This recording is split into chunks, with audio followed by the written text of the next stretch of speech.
There we go. Hello, Mr. Winterode. Hi, Mr. Spradlin. Hey, our conference, post-evaluation conference, here we're just going to talk about your lesson and how things went. How do you feel the lesson went? I thought it went very well. I accomplished what we wanted to do. We went through different topics. We used outside or external sources to do this. Kids had a good time, and it seemed like they learned and had a good time with it. So good. As you reflect on the lesson, to what extent were students productively engaged? Very well. We did have one group that kind of realized they were far behind the rest of the group and kind of got into the idea of, well, what's the point of me doing this because we're not going to win. And I did remind them that it was still worth extra credit points for completing the packet, and that helped. They seemed to get to work again. Okay. Did the students learn what you intended? Yeah, absolutely. Yeah. We got a lot of good information outside of the textbook, and that was one of my main objectives, is to get out of the textbook sometime, and use encyclopedias, use websites, use other websites to come up with other information that's not just in the textbook. So. Were your instructional goals met? Yes. Yeah. I really liked how the students were able to work as a team, and they figured out that if they'd help each other, they could be able to get their clues a little quicker. Did you alter your lesson as you taught the lesson? Not really. I think we stayed pretty much on the course with what we were trying to do, and we told them, and they did work on it a couple of days, and so they knew the expectations. They knew this is what we were trying to work towards. So for the most part, we stayed on course for what we were trying to do. Well, from the first time that I've seen you start this activity, you've tweaked it over the years and basically have it as a pretty final product right now, I think. How much time were the students engaged in the lesson? I would say for most of the period, other than the directions at the beginning and the review that we talked about at the beginning, for the most part, the entire period. And there were some kids that were finishing up as the bell rang and we were trying to get them going out of there, so for the most part, the entire period. Yep. What was, this kind of goes right along with it, their time on task. Basically, you're feeling like it was pretty much the whole period, and I would agree, the kids were actively engaged the whole time, and they were working pretty diligently to get their clues. Competition is a big thing in there. You throw a little competition in there, and just for something simple, just for a little candy bar or something like that, that turns it up pretty good. Yeah. It's a pretty intent on trying to get something like that. The other thing that's pretty nice there is that I thought was strong was when those students were not quite getting it, and you would throw them a few hints so that they wouldn't get so far behind. Or frustrated. Or frustrated sometimes. So I really thought that Standard 1, the competency and the criteria were demonstrated. I'm just going to kind of go through some of the things that I saw here. The APL ground rule strategy at the beginning of the lesson was nice. Reading in the content area strategies that were related to social studies. Basically the overall differentiation of this, the kids were able to do at their level, at their speed. They were able to get into the resources and get those things done. Standard 2 competency in these criteria were demonstrated in the differentiated lesson planning and your practice, and reading strategies using social studies content. Also, the Standard 3 competency in these criteria were demonstrated in the use of your differentiated strategies, and you enforced the behavior expectations in the lesson. The beginning of the class, you had your expectations set. Students were ready to get going, and they knew what they were supposed to do. So, also the accommodations that you made for the special needs students, so that they were able to get their whole worth out of it. Moving on down, Your standard 5, you encourage the students to work as a team with the lesson to help guide their own learning. And then standard 6, for areas of improvement relating to the Iowa teaching standards and criteria, you did have concrete directions that help the students understand the expectations. You may want to focus a little bit more on that,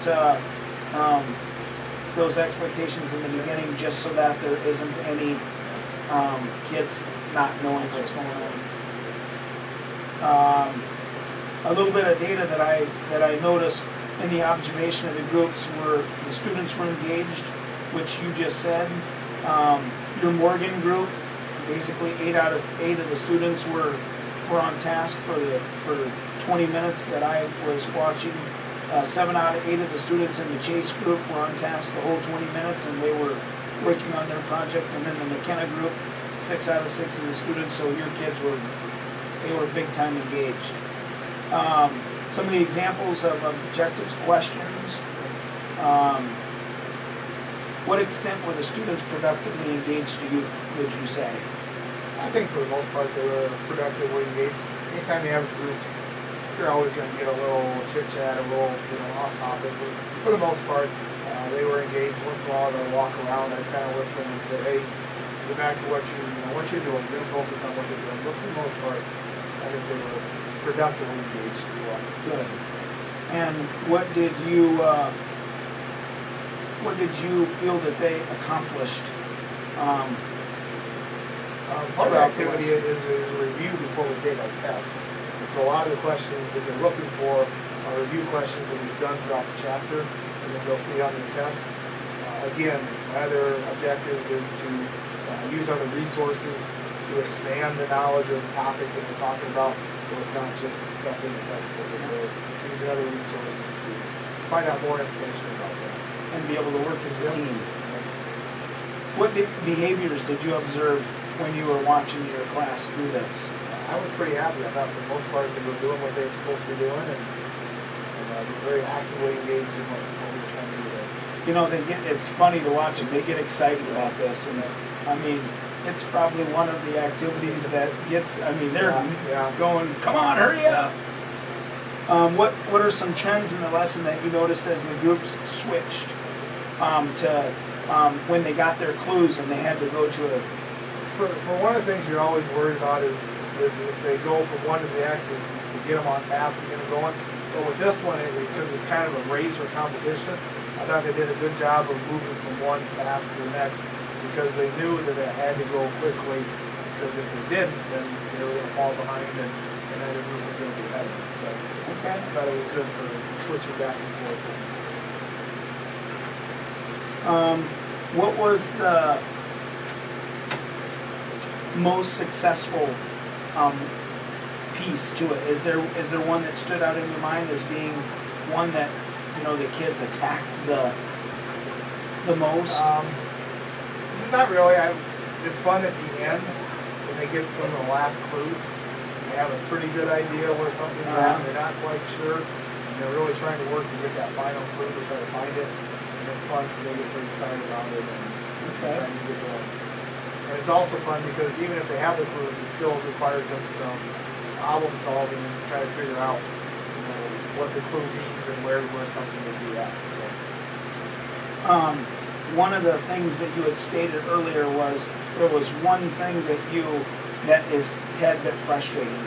And so, again, could you state what that frustrating? The thing we mentioned before, we talked about before, is that anytime you have a group, you always have stronger students and you have some weaker students in there. And so the frustration is that the weaker students allow the stronger students to do the work for them. And that's something that, as I set up the groups, I try to take into consideration that I'm trying to pair them as a group that they're going to work and that they're pretty evenly matched or they're going to work well together. So, and I thought for the most part it was good. You're always going to have a couple, that don't like the activity or aren't as excited. Maybe it's difficult for them, and so they don't work as hard as you'd like to see them. But for the most part, I was happy with what we saw. I know, like we said, you've done this quite a while. and you've tweaked it each time. Is there anything that you'll do different next time as you teach this? Or do you think you pretty much have it down to? I think it's down pretty good right now. Yeah, I haven't changed it a lot recently. Obviously, coming over to the new building was different because coming up with new clues and where to hide things. The first mistake I made one of the first years I did it is I didn't tell the kids that it was not in the classroom. And so the kids were running through the classrooms looking for stuff. And that's something I remind them daily that it is not in the classroom, just to keep them out of the classroom so they're not disturbing things. And the other thing is too, I gotta keep an eye on them too, so they're not running down the hallways and causing trouble in the hallways when they're out looking for things. But for the most part, they're pretty good. What things do you need for support as you kind of do these activities outside the box like this? Can you think of any, like from me? Yeah. I suppose just that you understand what they're doing, and so if you see kids that are in the hallways and looking around, that you understand that there is actually a purpose behind what they're doing. It's just not just, hey, I'm letting my kids run around the hall or whatever. There is actually a purpose for that. Okay. All right.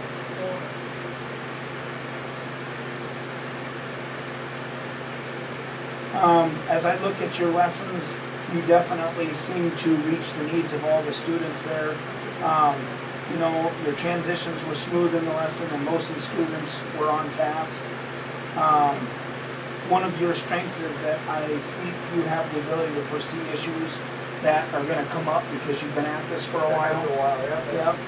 And you're one of these teachers that doesn't like to sit and lecture in the classroom. You do a lot of outside the box teaching, so and lots of differentiated instruction. As we look to next year in our districts, and our district implements the use of differentiated instruction, I would encourage you to share the variety of the strategies that you have, and you and I have talked about this, and just being able to share these types of teaching strategies with your team, and you do that. But one thing about it is you are, I know you don't want people to think that you think you know everything, and that's just your personality. It's a process. But I think people in our building are getting very comfortable with each other since we've been doing the whole grade sharing, and they're fine with you telling them those things. So I encourage you to continue to do that. I've got just a few more questions right here. Could you tell me what you actually learned from our conversation about your observation? A lot of it is just reinforcement of things that we talked about before. Just my objectives and things that I need to continue to do, things that I do well, things I need to work on. So that's always good to hear those things from an outside source. Mm-hmm. There are things that I see myself that are strengths, and maybe other people don't, or maybe they are a strength, and it's nice to hear that it's something you do well. So yeah.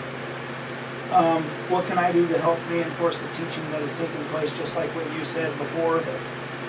Just make sure that I know that you understand trust. There's a reason, that you're out there doing that. It's not just a free for all. Exactly. There's a purpose behind what they're doing. And I'm a big one.